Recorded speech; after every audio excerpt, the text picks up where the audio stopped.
Hello everyone, welcome to Dark Fate Tarot. You are joining me on the end of what was cloudy but then became a sunnier day in Brussels.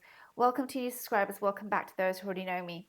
So kind of like doing a first impressions slash walkthrough of Tarot de Rivesaltes by Ben J. Gross. I picked this up literally this weekend. I had ordered it from Tarot Heritage. It is an Yves Renaud production, and I have number 485 out of 600, so very, very happy to have this deck.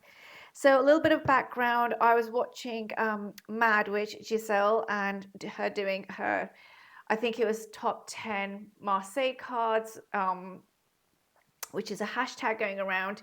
And there's already a deck that I've been wanting from Yves Renaud, which is not in this video, it's another deck.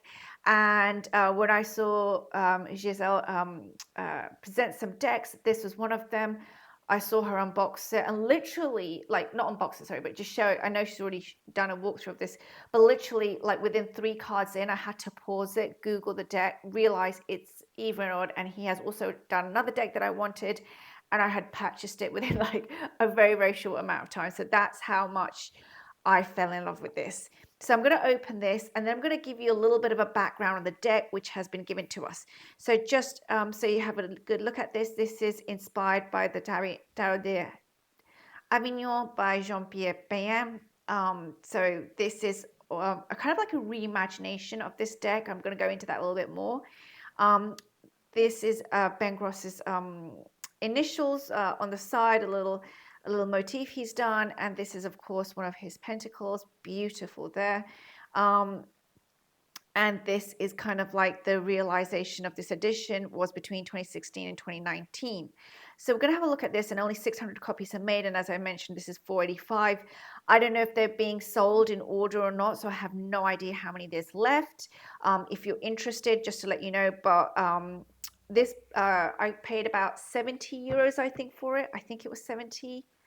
And then of course shipping. And I live in Brussels, so I wasn't paying any tax because this is being shipped out from France. Okay, so let's open this out. And you get a look at this. We get a cover card, which I'm going to go through. My cover card is in French, but I think you can get one in English or in French. And I'm going to give you a little bit of background. These are the gorgeous backs. That looks like a mosaic to me. It is absolutely stunning, and these are the backs. Okay, so a little bit about this deck and what's written here. So I'm just going to give you a bit of a discussion. It is in French, but I'm going to give you what it says in English, basically. And the reason why I'm doing this video before I forget is this is really for anybody who's interested in this deck. It kind of like is a recording. If you're interested, you might want to watch this walkthrough and purchase then the deck for yourself before making such a significant investment. That's one part of it. And the other part of it is that I just thought, you know, it'd be nice to just show the deck on the channel as well. I don't consider myself a Marseille expert at all. Basically, I only have like 4 Marseille decks, I think. So this is like number 5 or something. I really don't collect them. But it is something that I'm going towards. One of the things I love about Marseille is, of course, some of the key techniques in reading the Marseille has influenced my way of reading tarot, even though I don't read Marseille decks, which is quite interesting. But it does influence my use of the tarot, the RWS, and even to an extent the Thoth. Okay. So going a bit further, what does it say in here? So Ben J. Gross, just to give you a bit of a background, is a British artist. He's English. He's born in London, but he is residing in Rivesaltes, this is what the deck is named after, and that's part of the Languedoc-Roussillon in France, which I think is southern France. He basically was inspired by the Tarot of Avignon by Payen, and he decided that this is an opportunity to revive the luminosity of the colors. So he's really, really focused on the colors of the Payen and to meditate and focus on the symbols that one finds in the deck. So he began with looking at the 22 majors, and from there he then went into, okay, if I'm going to work with the 22 majors from 2007 to 2015, he then went into then doing the full deck. For him, he hopes that this deck that he's produced is a representation between the past and the present, and then the present and the future. You know, what is coming when it comes to tarot, and how tarot is evolving. And he's also given a little bit of a background on how he created the deck, which is using ceramic paint and what I understand is porcelain relief, which is something to do with the outlines of the images.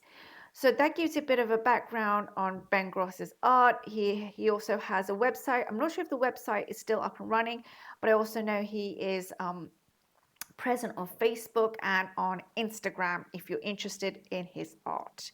So there you go. And this was purchased from tarotdemarseille heritage.com, which is Yves Renaud's boutique. Okay, so let me now go a little bit further. I'll just put that here to the side.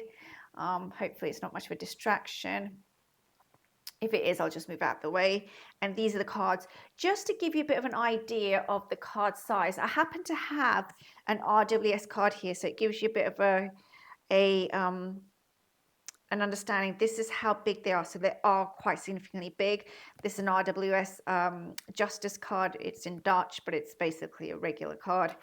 And there you go. You get the idea of the size. They are quite big, this Marseille deck. So you basically get the Marseille card about this size and then this huge border. And that's the reason why I bought the deck. I absolutely fell in love with the coloring. So hopefully with this lighting that I've set up, you still get a very good idea of the colors, and we're going to go through them one by one.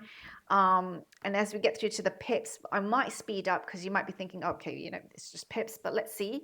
And the reason why I'm being very slow on this is because I found that when I was looking for videos, not everyone, but some people don't show the pips fully, and I personally want to see all the cards. As as boring as it might sound, I want to see all of them. So you know, I think I will be showing all of them. Okay, so here we have it. We begin with the Magician, which is interesting. So here we have all the tools. Again, I'm not a Marseille expert, so I'm not going to give you the Marseille details of this basically, but again, from what I see is we have all the tools. I love the coloring of the blue here. I don't know if that's coming out well enough. You can see, and then this pop of turquoise is just absolutely gorgeous. It's not green. It is a very, very nice deep turquoise that we see here.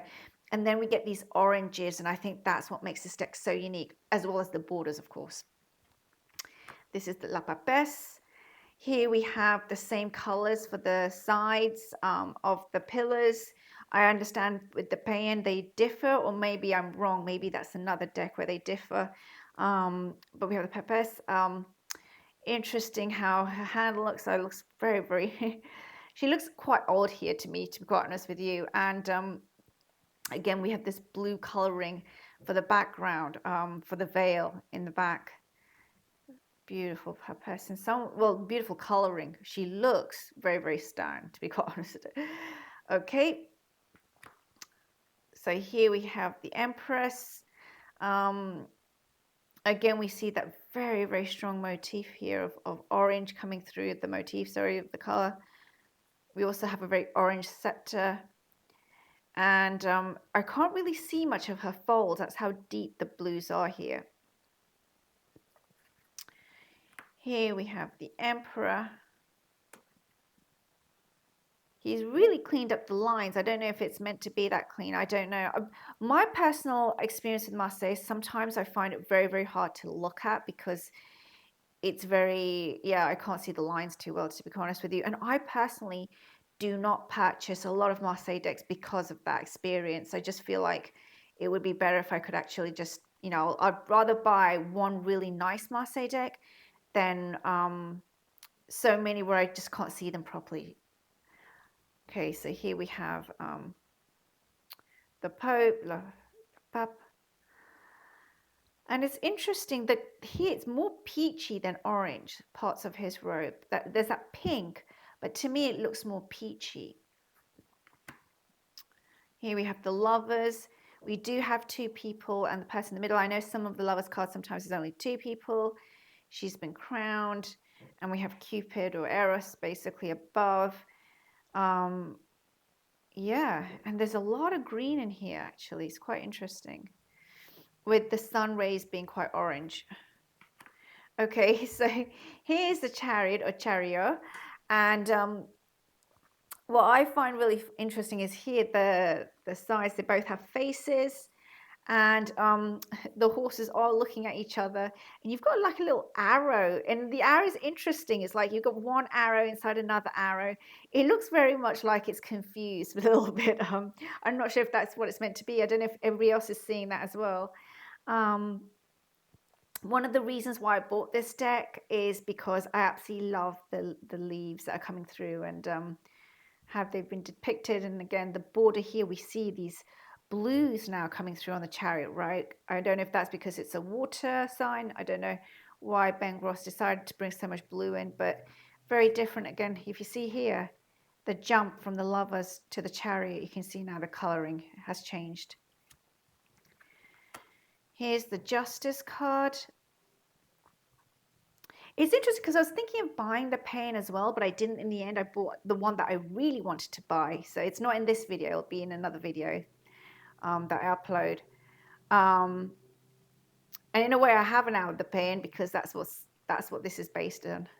It's interesting, right? Okay, here's the Hermit. And he is holding the lamp. And again, very, very strong blue here in the cloak. You really can't see much actually of the cloak itself. Okay, here we have the wheel.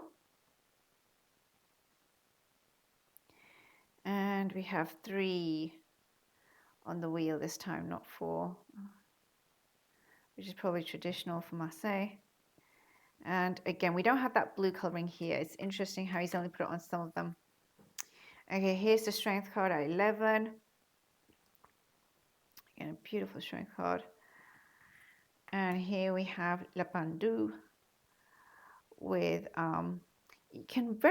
it's very difficult to see the leg actually in this one. The number 4 leg. I want to know, what are those? That's meant to be his hands. It looks so odd. But yes. And I know some people say that that's why it's the other way around, because some people say that mistakenly sometimes this is how it's been produced, and then that would be a 12. I don't know about that, but there you go. Yeah, you could also present it in this way. There we go. Okay, here's death. Of course, there's no name for death in Marseille. No label. Chopped up hands, chopped up feet, chopped up heads. Yeah, the death card is pretty morbid in this one. And you can just see this strangeness that you can see the bone and the skeletal on this side, and then this side he's got flesh. It's like he's between skeletal and human flesh form. Death himself is transforming, perhaps. And I love how the sky, there's a red and a blue. It's quite interesting, actually. You know, Ben Gross said to meditate upon the symbols, and I think that's what he wants us to do with this. Okay, so here comes, of course, our temperance card. A lot of green, again, turquoise. And here's our devil. So we have the face in the belly, and we have eyes on the knees. And then we have these like antlers growing out of their heads.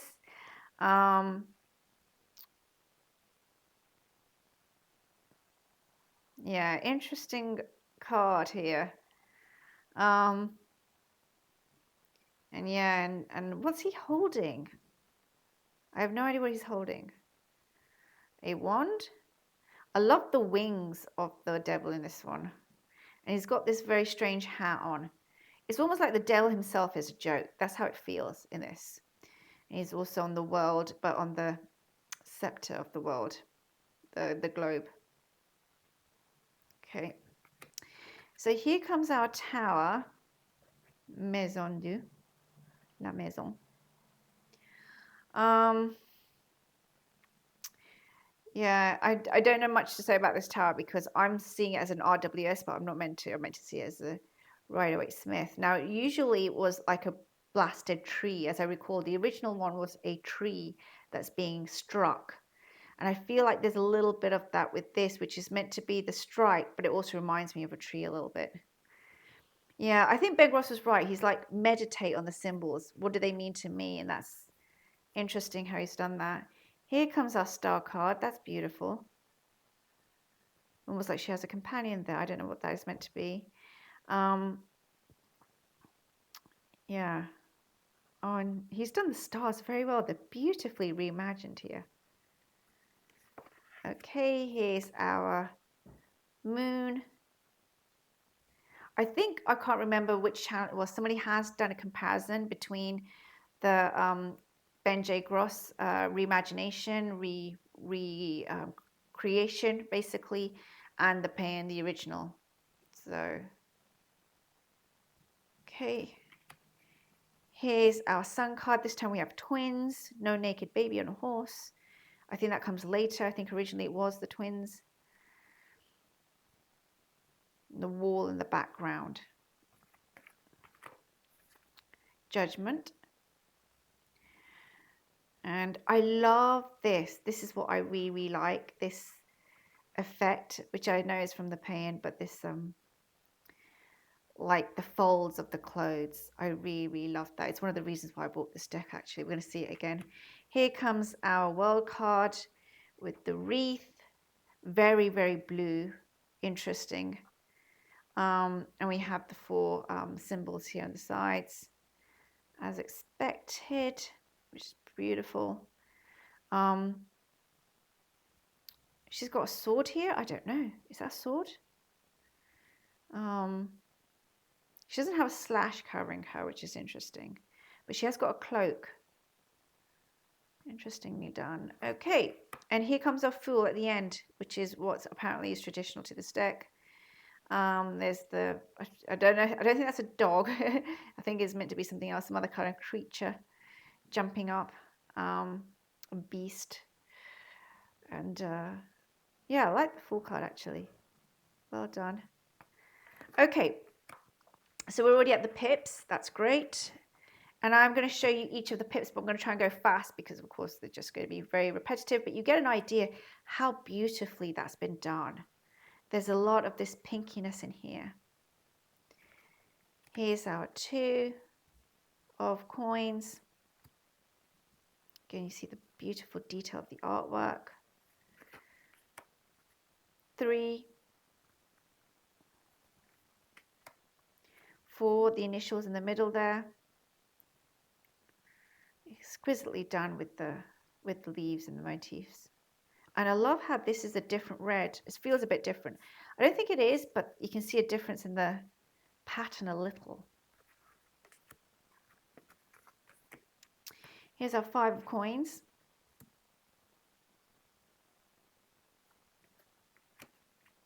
6, the motif in the middle.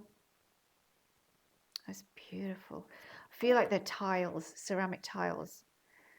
Here's a 7. I had to count them for a second. A 7. And there is a feeling of waiting in here. I just realized it when I looked at it. Because these two at the bottom, they're like, yeah, and it's almost like these are being presented, but these haven't quite joined the rest, the ones at the bottom. Here's our 8 of coins. They look fully integrated. Beautifully done as well. 9.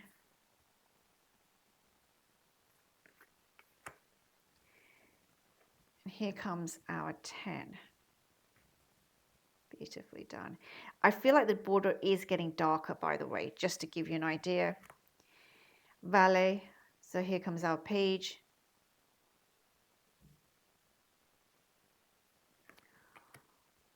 Chevalier, oh, the knight. I love the red hooves. Can you see them? Red booty. And I really like that. I noticed that the coin is not being held. It's like hovering. It's almost like mentally he's projecting it. Here's our Queen of Coins. She's holding the coin this time. This behind her. Okay, she's got this seating. And here's our king. This is how they look at each other. Our king of coins. That's a really cool king of coins. I really feel as if this border is getting darker. We're going to have a look at this in a bit, but okay, here's our Ace of Wands, and I love this green, and again, I love the folds of clothing here. It's one of the reasons why I bought the deck. I know it sounds strange, but I love it. I absolutely adore it, and I love the green here. Okay, here comes our Two of Wands, 3, 4 of Wands. It's beautiful. 5 of Wands. My personal take, I think I still don't have enough Marseille decks to be in double digits, I think. 5 of Wands. But my personal take after having this experience, and the others that I love, I do like my other Marseille decks, is better to buy them slowly, for me anyway, and carefully. Here's our 6 of Wands. Yeah, this deck is a victory for sure. Here's our 7 of Wands, individuation. But I really feel as if it's better for me personally, and you can see they're getting darker here. The borders, he's done it so well, so clever. 8 of Wands, communication, and now it's flowered. You can see that. Can you see that? How it's flowering now. But you know, and the spots of this, hints of this orange coming through again. I love the coloring of this deck. You can just see how beautifully he's made sure that the backs really encapsulate the whole deck. Here comes our 9 of Wands, very much a defense now set up, a shield, and our 10 of Wands now becomes overburdened a little. But what I was going to say was, sorry, that it's better for me to just have personally Marseille decks, well, all decks actually, that I love, than have lots of little ones for me. Valet de Baston. This is the page. That's a stern looking page. Here comes our knight. Interesting.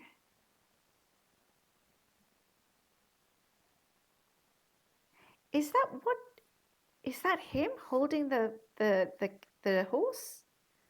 If anybody's gone this far, let me know. That's a beautiful, I just love the way he's done all the details. That's one of the feet. Yeah, I've got to really sit with this. Here comes, of course, the Queen of Wands, beautifully done. I like that the hair is flying. Yeah, beautifully done. And King of Wands. Oh, wow. Okay, so here comes the Ace of Cups. Beautiful. Look at the blues. Just I personally think that Ben Gross's technique with color is just awesome. Absolutely beautiful. 2 of Cups. That's beautifully done there. Here's our 3. 4. Here comes our 5 of Cups. Interesting, right? I feel like here, I don't know what's going on here. I feel like, is that the back end of a fish or something? Or what is that? Yeah, I've got to meditate with this. 5 of Cups, 6 of Cups.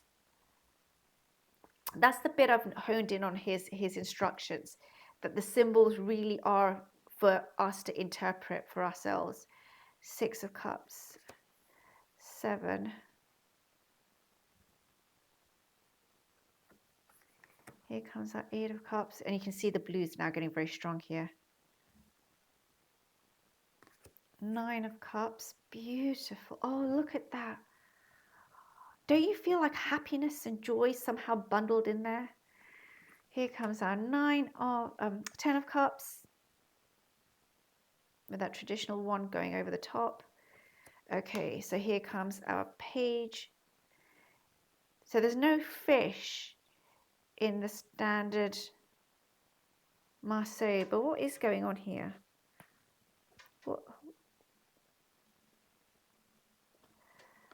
Sorry, I don't quite understand that. I'm going to have to go back and have a really good look at that. He's got something coming out there, but I can't understand the shapes there. Might be my eyes. And it's a very dark colouring now here going on. You can actually see the border has gone over. That's something going on there. That's very interesting. The border's gone over. Okay. Here comes our Knight of Cups, beautifully decorated, so adorned. Here comes our Queen of Cups. Interesting again, definitely.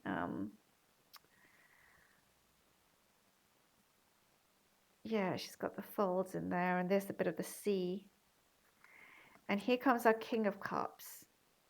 He's completely dry, holding it. This is how they would be facing each other. Okay, and here comes our swords. Beautiful swords. Again, I love this. Two of Swords. Here comes our 3.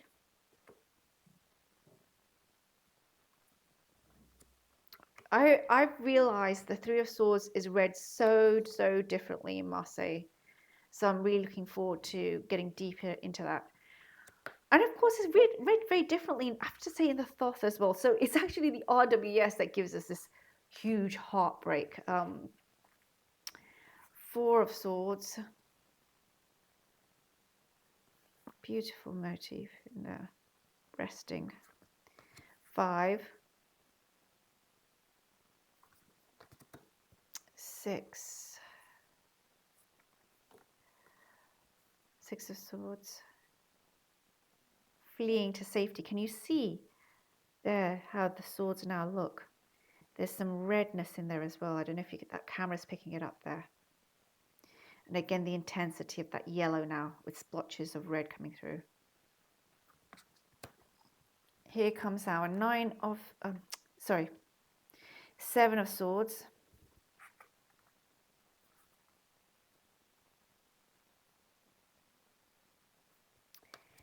Eight of Swords. Here comes our 9. Written like this. Okay. Here comes our 10 of Swords. And they're crossing each other in this way. And you even have this. Very interesting. I really have to understand why it's bound like this. This is a very interesting 10 of Swords for me personally. But of course, I don't have knowledge of the paean or why it's constructed this way, the design. Here comes our Page of Swords, my beloved page. The Knight, beautifully done again. So much artwork in here. His face. Queen of Swords, very straight up. The throne reminds me a little bit of the High Priestess actually as well at this moment. And here comes our King of Swords. Oh, there it is in English as well. I didn't realize. I got 2. Oh, I thought it was only in French, but I get it in English as well. So there we go. So, okay, those are the cover cards. So I think I'll keep the one on each side to protect the whole deck. So there you go. That's a walkthrough of this deck. I am not doing any kind of pairings or anything because this was simply made to help us, help anyone who wants to purchase this deck to have a full walkthrough if you're considering it and you'd like to think, you know, should I pull the trigger? Because it is a bit of an investment deck. Maybe you want to see also a few cards laid side by side. Let's just do that and see what we get. Let's get a look at that. If you had them side by side, this is an example here. So there you go. So that's also giving you an idea of how this might look. Should you want to work with them. I think that the borders are so key in the vivaciousness of this deck and how it brings it out. So yeah, I'm just so happy that I got this deck, and I'm looking forward to really just getting into the Marseille a little bit more, and this deck I think will be fun to work with as I do that. Thank you for joining me today, and I wish you all a wonderful week wherever you are. Take care now.